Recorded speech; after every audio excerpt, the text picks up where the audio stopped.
perspectiva. Bien, el, he- el hecho es que nosotros, nosotros tenemos un gran problema como ciudadanos y es que la economía la hemos manejado con cierto temor al momento de poder hablar abiertamente eh, en el quehacer diario y hemos dejado que varios expertos monopolicen la economía. Y como bien dice el título, la economía no es solo para economistas, la economía es transversal a cualquier persona. Y lo que vamos a escuchar hoy es una breve síntesis de la propuesta de Karl Menger acerca de los principios fundamentales de la economía. Voy a ser lo más sencillo posible porque la idea es que podamos entender todos el, la importancia de manejar correctamente y tener conceptos claros, básicos sobre el funcionamiento de la economía. Esta primera sesión tiene el título de ¿Qué tienen en común mi tienda de barrio con Wall Street? Parecerían dos conceptos totalmente eh, contrarios, ¿no? La tienda de barrio que vende abarrotes, pero Wall Street, ¿qué hacen? Wall Street intercambian, hacen venta de activos financieros, acciones, mueven grandes cantidades de capital, pero ¿qué tienen en común ambos espacios? Bueno, lo que tienen en común ambos espacios es que están regidos por las mismas leyes, por los mismos conceptos básicos. Y eso es lo que vamos a ir desarrollando a lo largo de esta pequeña charla. Como bien mencionaba Esteban, estamos hablando de los principios de economía de Karl Menger. Este libro es considerado como el punto inicial a la escuela austriaca del pensamiento económico. ¿Qué es la escuela austriaca? Cada línea de pensamiento propia, al igual que sucede con las ideologías políticas, las líneas económicas nos plantean formas de entender y concebir la economía, cómo funciona y teorías que nos permiten comprender las diferentes interacciones entre los actores que son identificados dentro de este espacio. La economía es una ciencia social, son seres humanos de carne y hueso los que llevan adelante estas actividades. Por tal motivo, nosotros tenemos muchas corrientes de pensamiento económico, entre las que menos se ha podido desarrollar en Latinoamérica en particular es el de la escuela austríaca. Entonces, Karl Menger es considerado el fundador de la escuela austríaca de la economía con este libro en particular. Este tipo de conceptos no llegaron antes a esta parte del mundo, justamente por el tema de idioma. Estos eran autores que escribían en alemán, mientras que las tendencias o las líneas mainstream, como podríamos calificarlas, son, desarrollaban sus conceptos en inglés, que eran de una traducción mucho más sencilla hacia otros idiomas. En cambio, esta escuela ha permanecido por el factor de idioma bastante tiempo relegada y olvidada. Es por ese motivo que en esta zona no hemos hablado y en la academia en particular, como docente les puedo señalar que también durante mi formación no hemos tenido acercamiento alguno ni nociones básicas de qué tipo de fundamentos son los que planteaba la escuela austríaca. Karl Menger era un doctor en Derecho, pero también es conocido como un economista de origen austriaco. Austriaco no por el origen propiamente, sino por la escuela del pensamiento y las ideas que él defendía. ¿Qué es lo que vamos a ver el día de hoy?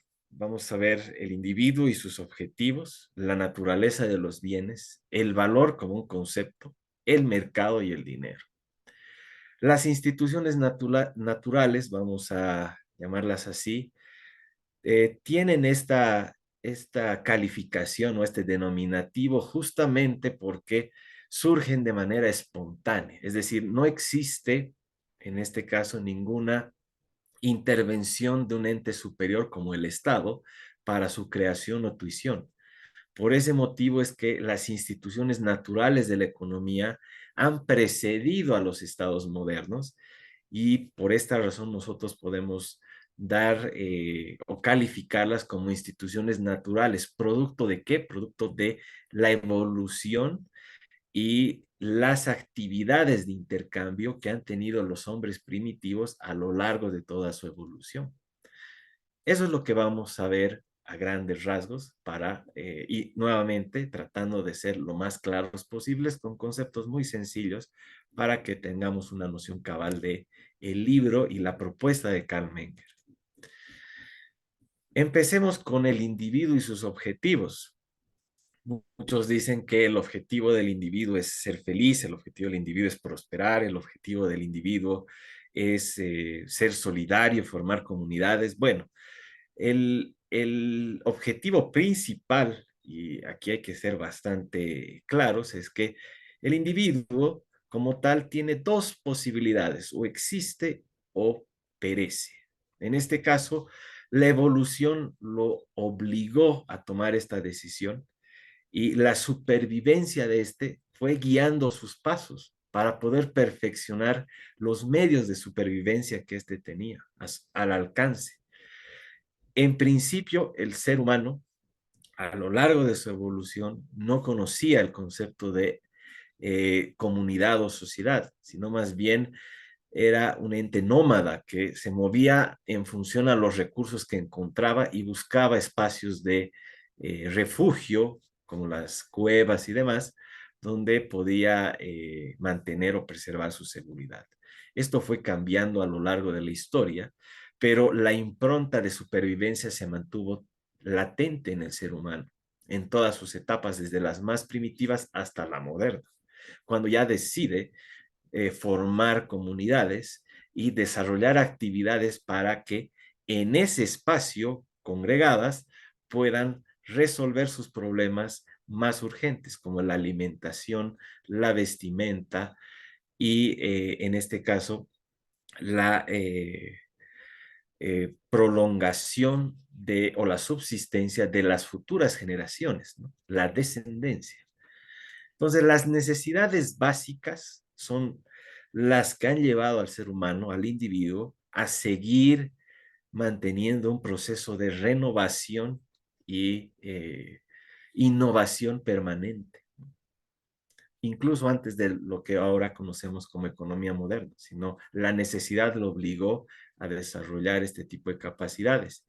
Y fue la manera en que estas necesidades fueron satisfechas que al final el único y principal objetivo era el de satisfacer en el máximo nivel posible las necesidades primordiales del individuo, no de la sociedad, sino del individuo.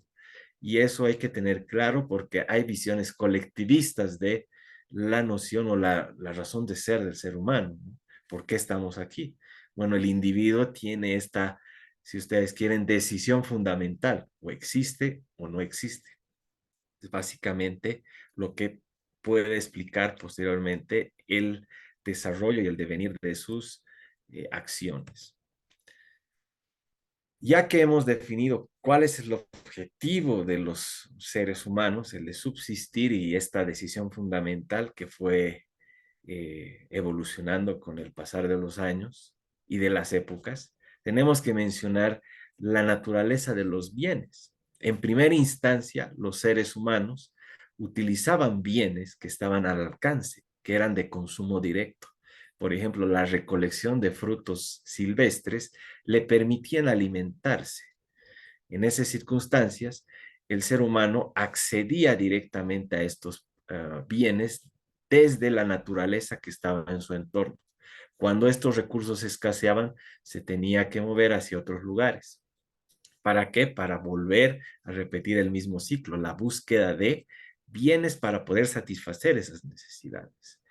Conforme fue evolucionando el ser humano y fue, si ustedes quieren, perfeccionando el arte o, en este caso, las técnicas para dejar de depender exclusivamente en la recolección, sino desarrollar armas para poder cazar, desarrollar utensilios para poder comer o guardar parte de su alimento, es que se fueron desarrollando niveles superiores y para estos niveles superiores de bienes era necesario contar con materias primas del primer nivel y aplicar algo que nosotros conocemos como el trabajo y otros insumos que le permitan transformar esas materias primas en bienes más elaborados. Es así como el ser humano pudo desarrollar arquitectura a partir de las primeras edificaciones rústicas donde guardaba sus utensilios, pero también se podía resguardar de las inclemencias del tiempo, es decir, ya no dependía de estructuras físicas en el paisaje, en el escenario para poder sobrevivir, sino que podía desarrollar sus propias viviendas rústicas, pero viviendas al fin. Entonces, los bienes complejos dependen de niveles inferiores de bienes que son directamente aprovechables. Entonces, en la medida que el ser humano fue modernizándose, también los bienes fueron complejizándose. Y eso es muy importante de mencionar. En ese escenario es que el ser humano pudo desarrollar más y más productos, más y más bienes, conforme iba aplicando más trabajo e iba, en este caso, transformando las condiciones de vida a su alrededor. Es así que incorporó también tecnología, nuevas prácticas o nuevas formas de aprovechar los bienes de materia prima para poder mejorar esos productos semi-terminados que le permitían desarrollar tareas de una manera más eficiente. ¿Con cuál objetivo? Nuevamente, el objetivo era maximizar el nivel de satisfacción de las necesidades más importantes o prioritarias para el ser humano. Entonces, la aplicación de factores de producción y el primer factor de producción como tal fue el trabajo, la fuerza bruta del ser humano, que después se vio complementado con el capital, cuando ya teníamos una economía ya consolidada, y la tecnología, ¿no? Los cambios en la manera de relacionarse y transformar estos bienes a partir de insumos intermedios. Entonces, de esta manera, los bienes se convirtieron en aspectos fundamentales para el ser humano. Ahora, los bienes tenían algún tipo de precio. En ese momento, en la etapa primitiva del ser humano, no. Eran bienes de uso. Y eso es lo que vamos a ver más adelante. Tenían un valor para el ser humano porque éste los usaba directamente para cumplir determinada tarea. Entonces, el intercambio vino después, cuando el comercio se pudo popularizar entre diferentes territorios, ¿no? Y eso es lo que vamos a ver más adelante. El valor, el valor de uso de estos bienes, en este caso, dependían exclusivamente del aprovechamiento directo, es decir, el consumo directo de estos bienes. Existe otro valor que se conoce como el valor de intercambio. ¿Cuál es este valor? El valor de intercambio se refiere justamente a la posibilidad de canjear bienes que yo no necesito porque ya han sido cubiertas mis necesidades, excedentes de bienes que yo tengo, por otros que sí necesito y que por el momento no poseo. Es muy sencillo. El valor de intercambio se puede y únicamente se genera cuando yo ya he cubierto las necesidades a partir del valor de uso de los bienes a los que yo tengo acceso. Para poder cubrir otras necesidades, debo conseguir otro tipo de bienes. ¿Cómo hago esto? Mediante el trueque. El trueque ha sido uno de los precursores del comercio y del dinero, que, bueno, propiamente el dinero tiene un origen en el trueque, ¿no? El trueque, como se llevaba en el pasado, dependía de varios factores. Para empezar, de tener ese excedente, de encontrar la persona que tenga el bien que yo necesito y que la persona que tenga ese bien esté dispuesto a canjear ese producto por los productos que yo tengo en existencias, excedentes que ya para mí no tienen valor de uso. Entonces aquí podemos ver que El intercambio surgió en la medida que el ser humano fue capaz de generar excedentes, no vivir simplemente de lo que podía recaudar para el día, sino podía generar producción que quede como excedente para posteriormente intercambiar con otras tribus, con otros pueblos, a partir de este tipo de existencias. Posteriormente veremos que en el comercio económico moderno, el valor de intercambio se traducía en valor económico una vez que yo podía hacer esa tarea de transferir, canjear, intercambiar bienes con otra persona, con otro comerciante, ¿no? Y aquí nos topamos con el primer o la primera institución natural que precedió a los estados modernos, el mercado. Normalmente confundimos el concepto de mercado con un espacio físico determinado, cuando en realidad es un escenario, unas circunstancias donde ofertantes y demandantes confluyen. ¿Para qué confluyen ahí? Para poder intercambiar, poder satisfacer necesidades de ambos lados. Los ofertantes tienen existencias que desean poner en, eh, en oferta y los demandantes requieren de esos bienes para poder satisfacer sus necesidades. En ese sentido, tenemos muchas experiencias en pueblos latinoamericanos, como la cultura azteca, por ejemplo, que la pintura que ustedes ven aquí se refiere a un mercado antiguo de los aztecas. El mercado como tal no es el espacio físico, sino la planificación que se tenía como cultura para determinar días en específico en los cuales productores acudían a este punto y los demandantes anoticiados de estos días en particular sabían que podían acudir a estos espacios para poder intercambiar.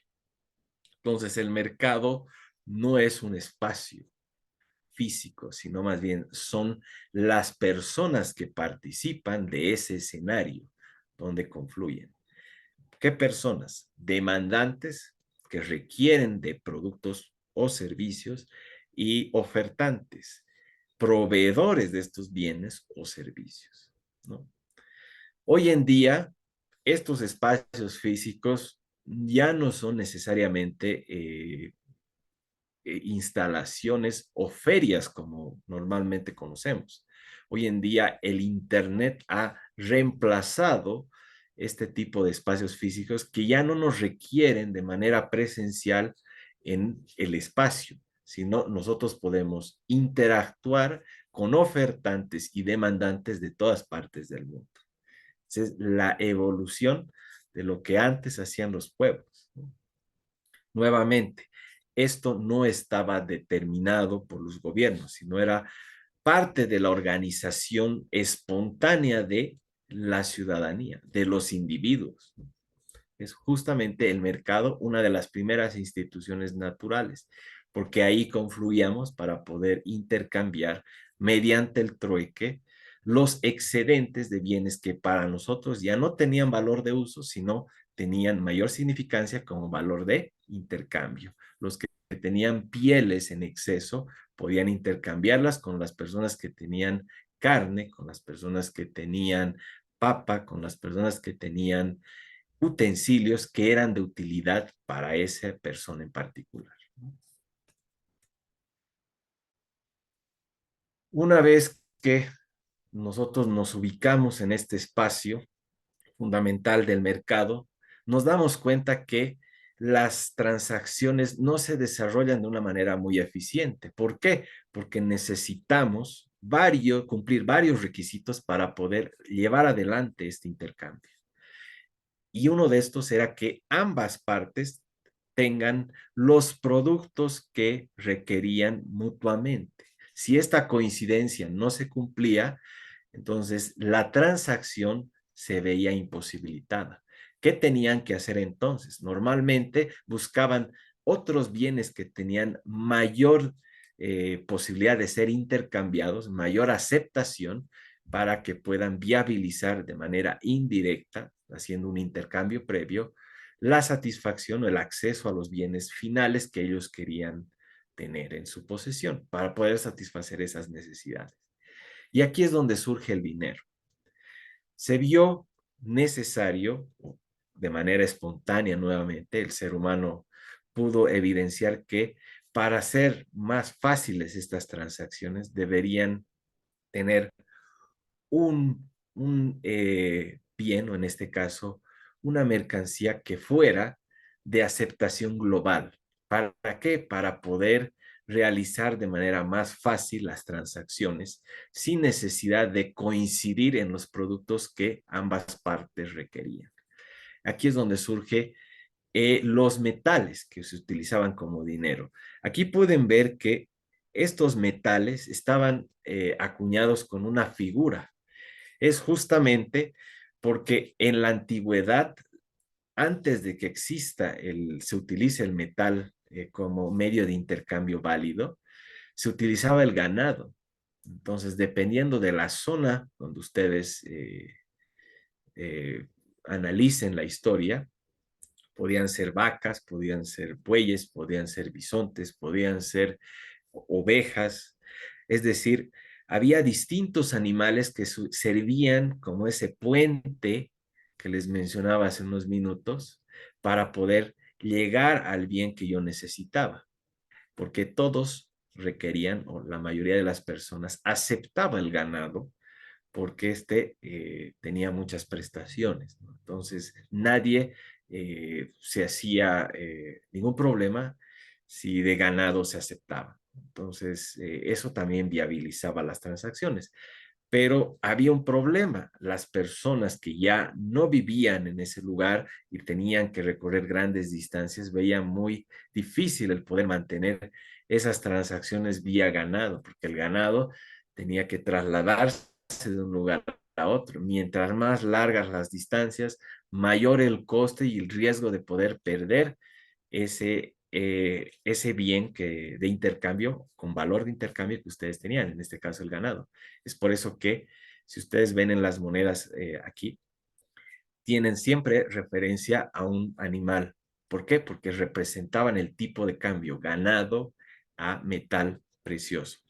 No responden a un sello de banco, sino más bien al animal que era de referencia anteriormente como medio de intercambio. Pueden ser ovejas, pueden ser llamas, pueden ser vacas, distintos tipos de animales que servían como medio de intercambio. Entonces eso es muy curioso porque en este caso el símbolo representaba o hacía alusión a un animal de carne y hueso. Posteriormente, los metales se convirtieron en aleaciones, donde ya se hacía la acuñación. ¿Cuál era el problema de estos metales? Tenían diferentes dimensiones, diferentes niveles de peso, de pureza, y esto era muy difícil al momento de realizar transacciones.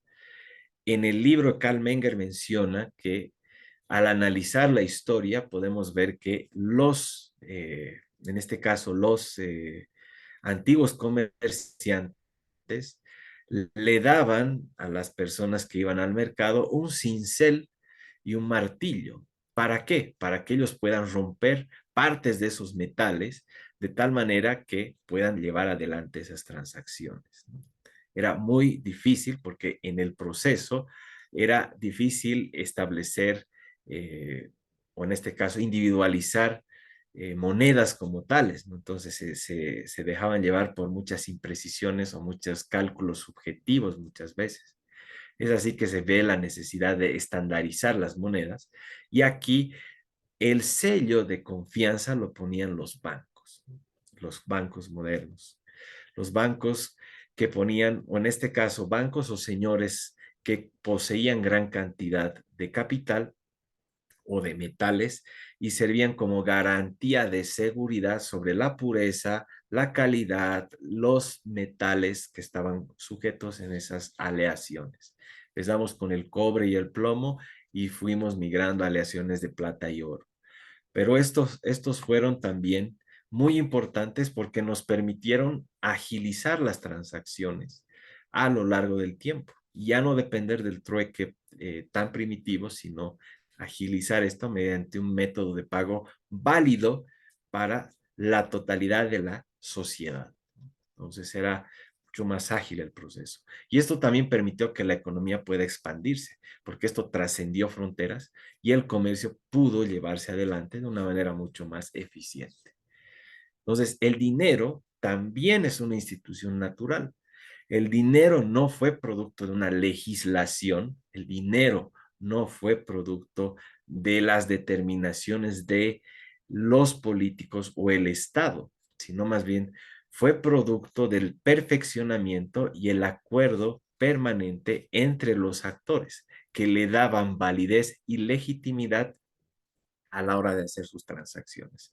Si el dinero, en estos casos como pedazos de metal con simples símbolos, no era de confianza de los actores, bueno, simplemente el mercado se encargaba de buscar otro mecanismo que sea de validez para todos. Entonces, aquí es donde lo espontáneo de la economía surge y otra institución empieza a complementar la anterior.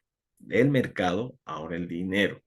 Y el dinero, sin duda alguna, define hoy en día el comportamiento de la economía, ¿no? Ahora nosotros usamos medios digitales para poder pagar por bienes o servicios sin la necesidad de ver la moneda acuñada del pasado o cargar con nosotros un pedazo de metal para poder partirlo, resquebrajarlo en la cuantía que nos exija el comerciante o el ofertante o el vendedor, ¿no?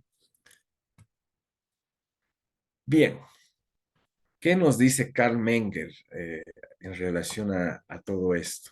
Hay una frase muy interesante. Cuando más elevada es la cultura de un pueblo y cuando más profundamente analizan los hombres la verdadera esencia de las cosas y su auténtica naturaleza, mayor es el número de bienes reales y menor, como es obvio, el de los imaginarios. ¿Dónde está ese valor? Bueno, el valor está dentro de las percepciones subjetivas del ser humano. No podemos hablar de valores imaginarios, en este caso, bienes que en nuestro imaginario tienen un cierto valor. Por ejemplo, los recursos naturales. Los recursos naturales que son muy abundantes en Latinoamérica no valen nada si es que uno no puede satisfacer mediante estos una necesidad, ya sea a partir del consumo directo o ya sea aplicando factores de producción para poder llegar a un bien superior a partir de la transformación. Entonces, el hecho de estar parado sobre grandes cantidades de recursos naturales no nos hace para nada ricos. Desde la perspectiva de Karl Menger, únicamente la disposición, ya sea inmediato, ya sea luego de transformaciones de esos bienes y que estos estén directamente ligados con la satisfacción de las necesidades, son los verdaderos bienes reales que nosotros podemos percibir en la economía. Los demás, los que forman parte de nuestra, incluso de nuestra idiosincrasia, como los recursos naturales, de los cuales en general los latinoamericanos nos jactamos demasiado, no tienen ningún valor. ¿Por qué? Porque no los podemos explotar, porque no les hemos dado un uso y porque no están vinculados a una necesidad básica, necesidad de satisfacción, que como les mencionaba, han acompañado la evolución del ser humano. Entonces, Karl Menger con este libro nos plantea dos aspectos fundamentales. Primero, que el mercado y el dinero han sido producto de las relaciones humanas, no son imposiciones, no son invenciones o innovaciones desde el Estado, han precedido al Estado moderno. Y eso tiene que quedar muy en claro porque el funcionamiento de los mercados y el comportamiento del dinero moderno en buena medida debe sus imperfecciones a la intervención o el secuestro por parte del Estado de estas instituciones naturales.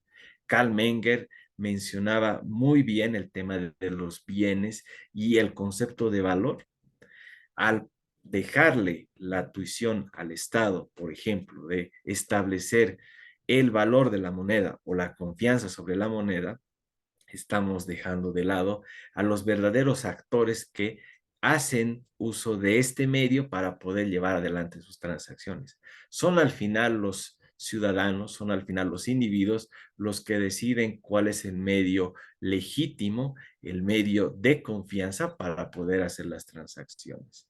Lo único que tenemos hoy en día son el secuestro o el funcionamiento de economías que han sido intervenidas, porque estas instituciones naturales han sido secuestradas, monopolizadas y mal interpretadas al momento de, en este caso, planear o planificar su funcionamiento. Como podemos ver, esto proviene de las interacciones y el relacionamiento natural de los seres humanos. La economía, y esto para cerrar, la economía no es una ciencia exacta. La economía depende y es lo más cercano a, si ustedes quieren, al sistema de distribución eficiente posible.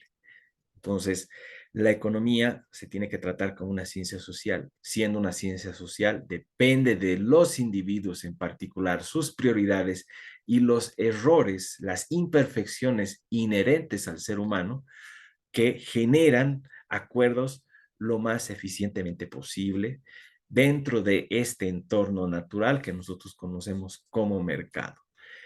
El concepto de mercado es válido para bienes, servicios, para factores de producción, en todos los aspectos, donde nuevamente son las necesidades las que nos obligan a sentarnos y poder negociar y llegar a un acuerdo de maneras pacíficas, de maneras concertadas y sin ningún tipo de imposición de ningún lado, ¿no? Y con esto creo haber terminado la explicación. Les agradezco nuevamente y abierto a cualquier consulta.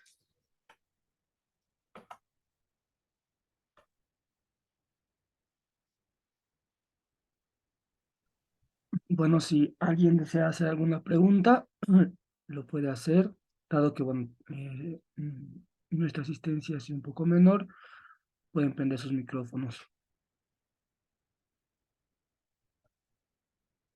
Mm, Buenos días. Muchísimas gracias por la exposición, bastante didáctica. Y hay algo que no comprendí, por favor. Si bien bueno, fue claro lo que explicó, que el mercado antecede al Estado moderno, pero también casi al finalizar la exposición habló de la planificación. Entonces, no entiendo esta relación entre un intercambio libre, natural del mercado y a la vez, ¿no? Cómo no se debe entender, o sea, la planificación para un mercado no intervencionista, o para unas reglas económicas no intervencionistas. Mm, por favor, si podría explicar, o sea, cómo se ha desarrollado este, este aspecto a nivel mundial, porque como bien explicó, mm, debemos entender el mercado no como un espacio físico, sino como el intercambio de relaciones. Y ese inicio que se da en la historia se ha complejizado en el presente, porque hoy en las diferentes áreas que estudiamos y cuando nos hablan un poquito de economía, ¿no? Nos explican que estamos en una economía global, es decir, donde no, las relaciones, ¿verdad?, se dan entre los 5 continentes, y esto, o sea, se estaría dando de manera natural, o sea, sin intervención estatal. Pero cuando usted habló de planificación, ya digamos el hecho de planificar, no hay algo de intervención. Son estas relaciones que no he podido entender. Por favor, señor expositor. Gracias. Sí, perdón por tal vez en esa parte los he confundido. A lo que me refería es que actualmente no tenemos un espacio así de libre como los que les mencionaba previos a los estados. Lo que tenemos son mercados planificados. ¿Por qué menciono mercados planificados? Porque se establece de manera unilateral, por ejemplo, los precios mínimos a la canasta familiar. Ese es un control de precios que simula una planificación de mercado. ¿Desde qué enfoque? Desde el enfoque del consumidor. Y esto es muy preocupante porque es una práctica muy normalizada, porque se tiene un mal concepto de la formación de precios. Ofertantes y demandantes acuden ambos con una noción de valor diferente. ¿Cuál es la necesidad más imperante en los individuos? Condicionará el uso de sus recursos para poder en el mercado poner a disposición a cambio de satisfacer esa necesidad. En cambio, lo que tenemos hoy en día es el priorizar solamente el lado de la demanda, bajando artificialmente los precios o controlando los precios, haciendo que los productores, los ofertantes se vean imposibilitados de poder llegar con una expectativa al mercado, es decir, un valor que ellos atribuyen que pueden o están en la posibilidad de cobrar por un precio, perdón, esto es precio, ya no es valor. ¿Por qué? Porque ellos asignan en función a todos los costos, pero además mirando un poco la disposición de pago de estos bienes en el mercado. Entonces, cuando nosotros vemos la planificación de los mercados hoy en día, esa institución natural se ha quebrado y se ha inclinado la balanza hacia los consumidores, es decir, se prioriza el bienestar y los objetivos de satisfacción de necesidades de los consumidores, pero por otro lado se está incapacitando a la oferta poder satisfacer ellas mismas sus propias necesidades, que incluye la producción de determinados bienes para generar excedentes y posteriormente ellos mismos satisfacer sus necesidades en el mercado. Entonces, yo me refería a eso, ¿no? Que lo que tenemos en el Estado moderno es una planificación. Normalmente se hace alusión a que estamos en un sistema capitalista. No es un capitalismo perfecto porque los estados son intervencionistas de la economía en varios grados, ¿no? No hay un estado puro de capitalismo. En ese caso estaríamos hablando de un estado totalmente ajeno a la economía, que solamente se encargaría de tareas, por ejemplo, de justicia, impartir justicia, administrar la justicia, o la seguridad, por ejemplo.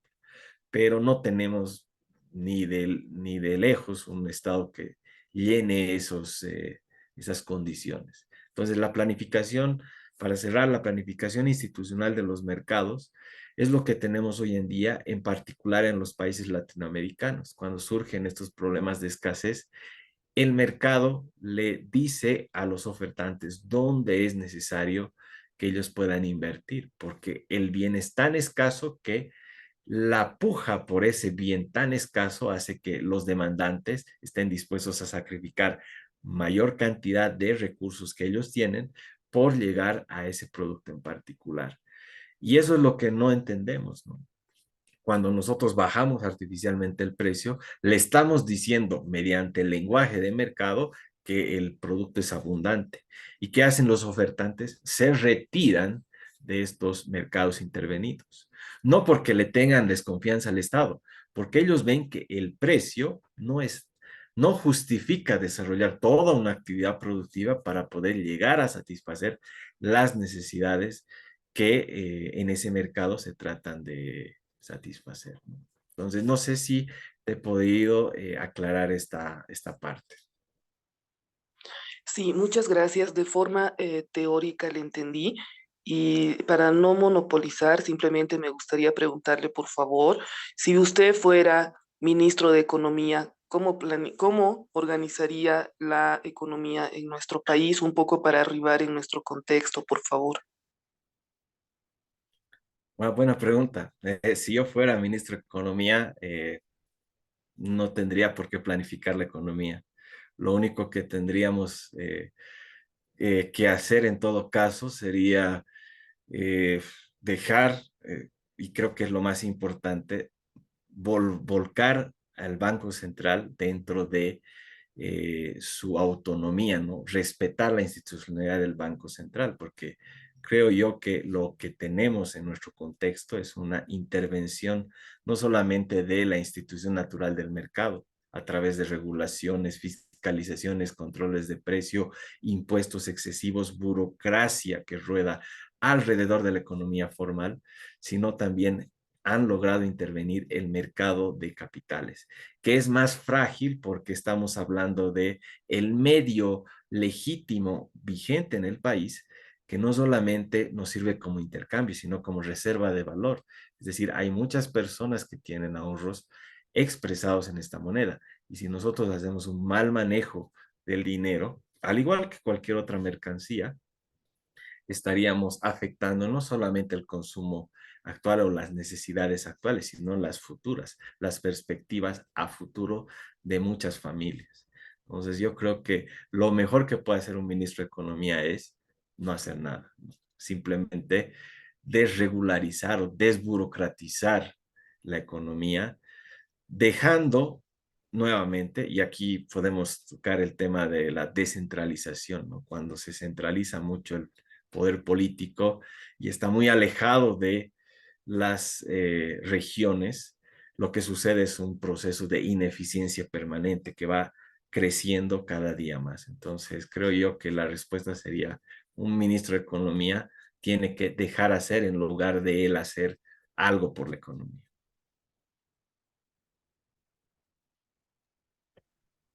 Bueno, yo igual tengo, bueno, quiero hacer un pequeño comentario y también una pregunta. Algo que creo que es importante es romper esa dicotomía, ¿no?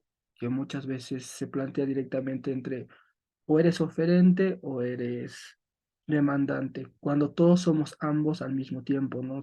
Por a veces cuando te dicen se está beneficiando al consumidor en mermando la capacidad del ofertante y muchas veces nosotros nos vemos como, bueno, yo soy un simple trabajador, entonces a mí me conviene porque yo consumo de las grandes empresas, los oferentes son las empresas y yo soy el consumidor, entonces para mí está bien. Es el hecho de entender de que nosotros también ofertamos productos, nosotros ofertamos nuestra mano de trabajo, ofertamos servicios, entonces cuando nosotros vamos en contra del oferente también estamos yendo en contra de nosotros mismos. Eso tenemos que entender. La distorsión es para ambos lados, porque todos somos ofertantes y demandantes.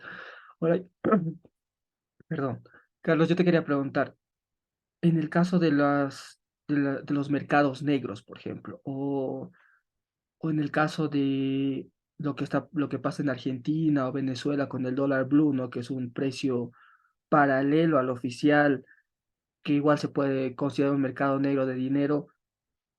Desde una, ¿cómo entraría estas cuestiones en lo que es las instituciones naturales? Muy bien, es buena pregunta.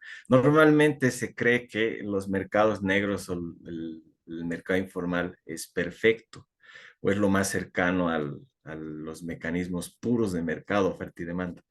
Pero los propios mercados negros tienen justamente grandes falencias e ineficiencias al desarrollarse en situaciones, si ustedes quieren, por detrás de la ley están encareciendo de esa manera ya desde un principio todas las operaciones. Entonces, aquellos actores que pueden prevalecer en este tipo de mercados tienen ciertas ventajas o tienen ciertas herramientas que les permiten de alguna manera cohesionar a los demandantes de esos productos. Lo que pasa en Argentina, si ustedes quieren adquirir dólares o divisas, tienen que estar dispuestos a pagar un determinado tipo de cambio, no producto de la negociación, sino impuesto por la propia escasa oferta que todavía se mantiene vigente. Entonces, funciona mejor que una economía intervenida con seguridad, pero no deja de tener estos sesgos porque existe pequeños monopolios que no son los monopolios naturales que se puede generar en una economía. Tal vez algo que no hemos tocado en la exposición que podríamos hablar más adelante es el concepto mismo del monopolio. Si ustedes van a un pueblo y encuentran solo un médico, ese médico es el monopolio de la medicina o de la atención de salud. No por eso está mal. Entonces uno diría, ah, es que él está monopolizando, hay que acabar con él porque él puede poner el precio que sea. Él es el único ofertante dispuesto a quedarse y a ofertar sus servicios en ese pueblo olvidado, en ese pueblo lejano. Entonces tenemos también ahí una animadversión con el concepto de monopolio. Hay un monopolio creado por las instancias estatales que le asignan de manera unilateral no solamente la tuición de generar o producir un determinado bien o servicio, sino la potestad de impedir la entrada de competidores que mejoren la calidad del servicio. Esto lo pueden ver en Bolivia con el tema del transporte público sindicalizado, que se han convertido en una especie de monopolio que están, si ustedes revisan el caso de La Paz o en el caso de Sucre o otras ciudades, están, si ustedes quieren, habilitados o autorizados por la instancia máxima, los gobiernos municipales, les dan su venia, su bendición para que puedan imponer los costos que ellos quieran, los precios que ellos quieran y el tipo de servicio que ofrecen. No permiten la competencia y eso yo creo que también se puede llevar adelante en los mercados negros, ¿no? En los mercados negros no hay la manera de entrar en igualdad de condiciones. Si tú quieres dólares, tienes que estar dispuesto a acceder a las condiciones que te estipulan los pocos ofertantes que están vigentes en esa situación. Además de que la información en el mercado no fluye de manera eficiente. Es decir, hasta que yo pueda encontrar algún ofertante de divisas que se ajuste a mi expectativa o a la posibilidad de pago que yo tengo, voy a perder demasiado tiempo. Entonces, por ese lado, también los mercados negros son ineficientes. No son reflejo claro de una institución natural espontánea, sino más bien producto de la cooptación de ciertos grupos o ciertos ofertantes, pero también demandantes que tienen mayor poder para poder incidir sobre sus, sus propios beneficios, ¿no? Muchas gracias, estimado Carlos. No sé si tenemos alguna otra pregunta.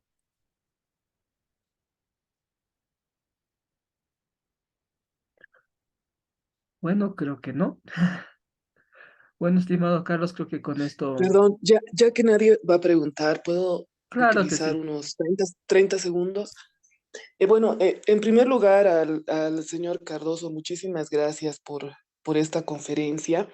Para quienes no sabemos o no somos de la rama de economía, considero que es algo fundamental, como usted dijo, porque o sea, es parte de nuestro diario vivir, de nuestra cotidianidad, más que en Bolivia. Entiendo que somos casi el 80-85% que pertenecemos al espacio informal, es decir, que no somos funcionarios públicos ni tampoco, digamos, somos personas que vendemos nuestra fuerza de trabajo al área privada. Entonces, si por favor se podría ampliar estos criterios como usted lo ha hecho desde lo más elemental para comprender la economía, porque claro, usted, digamos, está acostumbrado al lenguaje, ¿verdad? Al lenguaje especializado que usted tiene, pero muchas cosas, digamos, por ejemplo, para mí, digamos, han sido como algo abstractas. Y, no, y por ejemplo, entre las muchas cosas que platicó, pese a su explicación, no sé si es por la formación que tenemos o no, es muy difícil para mí pensar cosas fuera de la planificación. ¿no? Porque entiendo incluso que la planificación estratégica se las aplica hasta en las empresas privadas. Entonces considero que hay diversos niveles de análisis que yo no los estoy entendiendo y sería maravilloso, o sea, poder seguir escuchándolo y muchísimas gracias. Hasta luego. No, gracias. Y pierda cuidado. Es entrar de cero a economía y ver estos conceptos es abrumador, ¿no?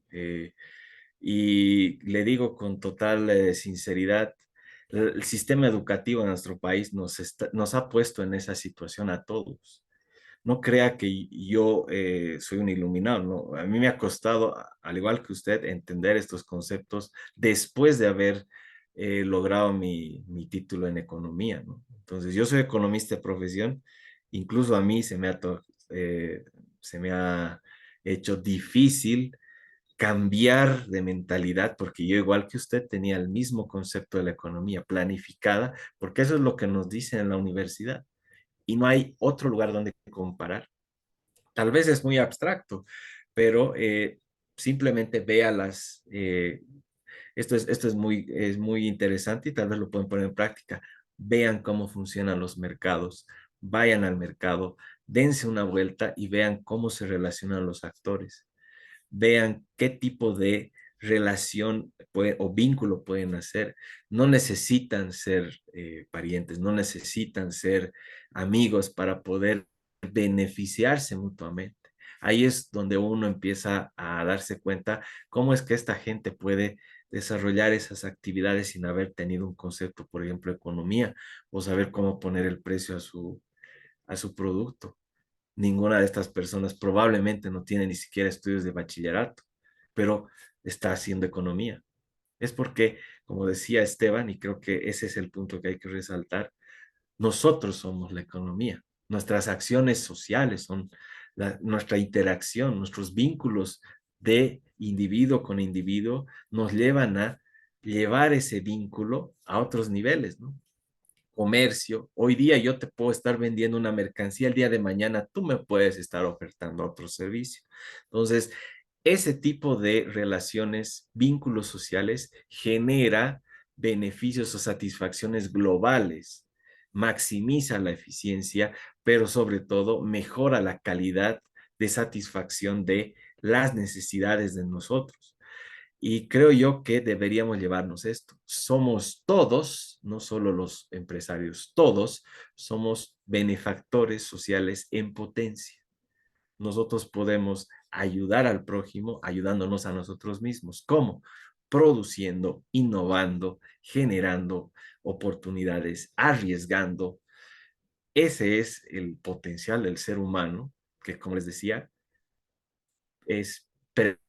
precede a los estados modernos. Y creo yo que esa figura o ese perfil o esa manera de entendernos como individuos ha sido eclipsada por el sistema educativo, no solo en Bolivia, en todos los países de Latinoamérica. Nosotros creemos que simplemente somos fichas para poder hacer un recambio en las empresas o en las instituciones públicas.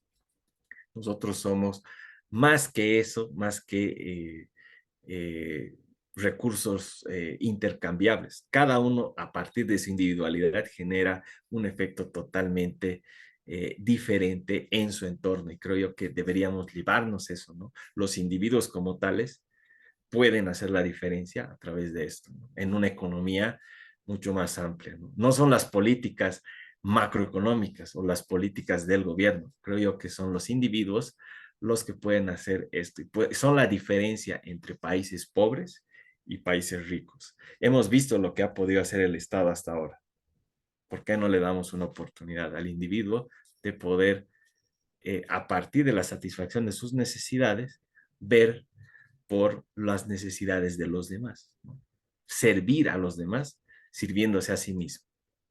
Creo yo que ese es al final lo que nos mueve como ciudadanos y lo que deberíamos rescatar y analizar, ¿no? Salir de nuestra burbuja y ver que el individuo es más que eso, ¿no? No somos niños que tienen que ser cuidados, no somos infantes que necesitan de un guardián permanentemente, nosotros somos capaces, y lo hemos demostrado en la historia, somos capaces de llevar a un hombre a la luna. Hemos hecho tantas cosas como civilización, ¿por qué no vamos a poder acabar con la pobreza? Y a partir de ello, con algo tan sencillo como producir, garantizar una necesidad, ofertar un mejor servicio en el mercado, yo creo que son pasos para poder salir de este subdesarrollo que principalmente aqueja a Latinoamérica y que no decir de Bolivia, ¿no? Que somos el mayor ejemplo de el subdesarrollo hoy en día. Les agradezco nuevamente, es un placer y nuevamente cualquier cosa, consulta, material a su disposición. Me alegra que estén interesados en entender la economía y espero poder ser aún más claro en futuras sesiones como esta, ¿no? Infinitamente agradecido, Esteban. Un placer nuevamente. Muchas gracias a ti, estimado Carlos. Igual agradecer a todos los asistentes que estuvieron el día de hoy presentes. Comentarles de que, bueno, Generación Bicentenario es una organización que está comenzando con sus eventos y el próximo sábado tendremos nuestro segundo curso.